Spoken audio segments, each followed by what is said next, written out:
ঠাই লৈছা বেছি সময় মই নলওঁ খুব ছুটিকৈ তোমালোকে এটা বৈজ্ঞানিক প্ৰকল্প কেনেকৈ কৰিবা তাৰ বিষয়ে মই আভাস দিব বিচাৰিছোঁ গতিকে সকলোৱে সহযোগিতা কৰিলে মই ভাল এটা পৰিকল্পনা হয়নে এটা নিৰ্দিষ্ট পৰিকল্পনা কৰিব লাগিব পৰিকল্পনাটো আমি কেনেদৰে কৰিম প্ৰথমতে আমি যিহেতু প্ৰত্যেকে আমি এখন সমাজত বসবাস কৰোঁ নাই ব্যক্তিৰ সমষ্টি সমাজ হয়নে গতিকে আমাৰ সমাজখনত বিভিন্ন ধৰণৰ জৈৱ বৈচিত্ৰ্যৰ পৰা আদি কৰি কি কিয় আৰু কেনেকৈ হয় না গতিকে সেই তিনিটা কথা আমি সদায় মনত ৰাখিব লাগিব এটা বৈজ্ঞানিক প্ৰকল্প বনাবৰ বাবে উপস্থাপন কৰিবৰ বাবে হয় না ঠিক আছে আমি ঘৰৰ মানুহৰ সংখ্যা কিমান তেওঁলোকে যে এটা তুমি ঘৰৰ তোমাৰ স্বাস্থ্যৰ ওপৰত এটা প্ৰকল্প কৰিছা তোমাৰ হেল্থ ইছ্যুৰ ওপৰত তাত তেওঁলোকে কেনেকুৱা ধৰণৰ খাদ্য খায় তেওঁলোকৰ খাদ্যৰ তালিকা কোনবিলাক বস্তু তেওঁলোকে বেছিকৈ খায় কোনবিলাক বস্তু নাখায় পানী কিমান খায় পানীৰ পৰিমাণ তেওঁলোকে কিমানকৈ খায় এনেকৈ তোমালোকে এখন প্ৰশ্ন পত্ৰ লৈ তুমি জৰীপকৰণ পদ্ধতিৰে মানুহক সুধিব পাৰা মানুহটো বিশ্বাস কথা নকয় সেন্সাস কৰিব পাৰা আপোনাৰ ঘৰৰ মানুহ কিমান তেওঁলোকৰ খাদ্য তোমালোকে সঠিকভাৱে খায়নে আপোনালোকে সিদ্ধান্ত আহিব লাগিব হয়তো হ'বও পাৰে নহ'বও পাৰে হওক নহওক বাদ দিয়া তুমি ভাবি ল'ব লাগিব মই যিটো দৰৱ ব্যৱহাৰ কৰিছোঁ মই যিটো মৌল ব্যৱহাৰ কৰিছোঁ সেই মৌলটোৱে এই বেমাৰটো বা এই যি ৰোগটো এই ৰোগটো ভাল হ'ব তুমি ভাবি ল'ব লাগিব বন্যপ্ৰাণী আৰু কিবা দেখিছানে নাই দেখা বন্যপ্ৰাণী হত্যা হৈয়ে আছে কেনেকৈ বন্যপ্ৰাণী হত্যা হৈ আছে যাৰ ফলত কি হৈছে আৰু এটা মই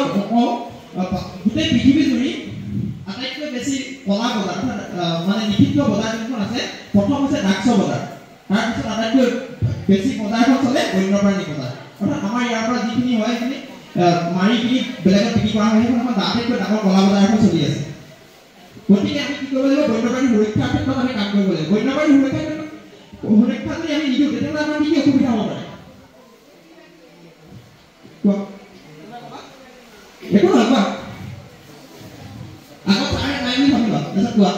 তোমালোকৰ শিক্ষাগুৰুসকল আগত নাই তেতিয়া মোক কোৱা দাদা আহি যাবে খেতি বাতি বেয়া হ'ব কি কৈছে তোমাৰ পৰিস্থিতি ভাৰসাম্য ক্ষেত্ৰত সংৰক্ষণ অত্যন্ত জৰুৰী অৰ্থাৎ আমি পৰিস্থিতি ভূপন ছাৰে কৈছিলে পৰিস্থিতি শব্দটো কৈছিলে যে সংৰক্ষণ মানে পৰিস্থিতিৰ যিটো আমাৰ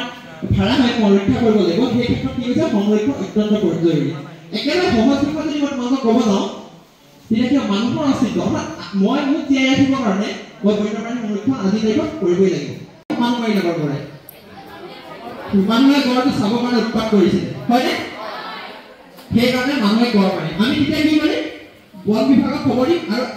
নিৰ্দিষ্ট বতৰ অৰ্থাৎ নিজৰ ছেফটি প্ৰথম তুমি নিজক নিজে সুৰক্ষা দিবই লাগিব তুমি বন্যপ্ৰাণী এটা তুমি ধৰিবলৈ যোৱা আগত তুমি নিজে নিজৰ সুৰক্ষা দিব লাগিব যদি তোমাৰ তুমি বন্যপ্ৰাণীটো ধৰিবলৈ গৈছা বা চাবলৈ গৈছা সি যদি তোমাক আক্ৰমণ কৰে তুমি যদি মৰি থাকা তোমাৰ কি হ'ব বন্যপ্ৰাণী সুৰক্ষা দিব পাৰিবা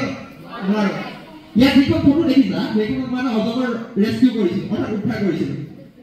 গম পাইছানে মই অলপ আগতে কৈছিলো তুমি চিনাক্তকৰণ কৰিবই লাগিব জানিব লাগিব কিয় প্ৰয়োজন এতিয়া পৰা এই ফেঁচাটো আমি দিনত ফটো তোলা এখন ফটো হেৰি এইটো যদি আমি ধৰি নি আমাৰ ইয়াতে যদি ফেঁচাটো থাকে ধৰি নি মই দিনতে বোলে ইয়াক এৰি দিম তেতিয়া হ'ব জানো ফেঁচাই দিনত দেখে জানো নেদেখে ন তুমি দেখা ফেঁচাতে দেখে জানো নিশাচৰ প্ৰাণী এটা যেতিয়া তুমি দিনত ধৰি পিনি ইয়াত ওলালে স্কুলত পালো মই এইকণতে ধৰিলো উদ্ধাৰ কৰি মই বাহিৰত এৰি দিলো তেতিয়া হ'ব জানো সি যাব পাৰিব জানো নোৱাৰে গতিকে সেইকাৰণে বন্যপ্ৰাণী উদ্ধাৰৰ ক্ষেত্ৰত ল'ব লগা বহুখিনি সাৱধানতা আছে আৰু এই বন্যপ্ৰাণী উদ্ধাৰৰ ক্ষেত্ৰত ল'ব লগা এই সাৱধানতাখিনি এইকাৰণে ক'ব লগা হৈছে কাৰণ বন্যপ্ৰাণী সুৰক্ষা আমাৰ আমি যিটো বস্তু জনাৰ প্ৰয়োজন নাই যিটো বস্তু আমাৰ কাৰণে অপ্ৰয়োজনীয় সেই কথাটোত আমি বেছি গুৰুত্ব দিওঁ আৰু যাক জানিব লাগে আমি তাক নাজানো হয়নে নহয় কোনে কোনে ছবিখন কি ক'ব পাৰিবা হাত দাঙিলে হ'ল হাতখন দাঙিলে হ'ল ক'ব নালাগে হাত দাঙিলে হ'ল অ'কে হাত দাঙিছা আৰু ইয়াৰ আগৰ কোনো চিনি পোৱা নাই ছবিখন শুনা নাই পোৱা কোৱা চিনি পাইছা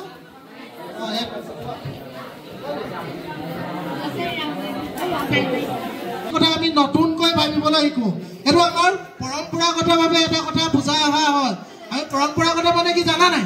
যে আগৰ দিনৰ পৰা আমাক কৈ অহা হয় যে এনেকুৱা এখন ছবি আছে মানে আমি যেতিয়ালৈকে নিজে ভাবিবলৈ নিশিকো তেতিয়ালৈকে আমি বিজ্ঞান কেতিয়াও শিকিব নোৱাৰো বিজ্ঞান মানে হ'ল নিজে ভবা নিজে সদায় দেখি থকাটো সঁচা নে মিছা নিজে ভাবিবলৈ চেষ্টা কৰা গম পাইছানে আমি শিকিব লাগিব যে আমি প্ৰশ্ন কৰিবলৈ শিকা চাওক আমাৰ মাজত কেনেকৈ থাকে এইটো দুটা চিনি পাইছা তেন্তেলি আৰু চম্পা হয় নহয় তেতেলি অসমীয়া তেতেলি আৰু ঔটেঙা এতিয়া আমাৰ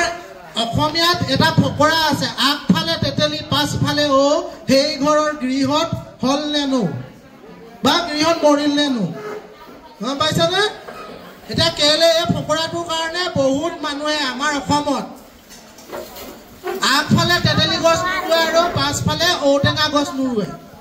গম পাইছানে কি কাৰণে গম পোৱা এইটো কিন্তু অন্ধবিশ্বাস আগৰ দিনত এইটো কিন্তু বিজ্ঞান আছিল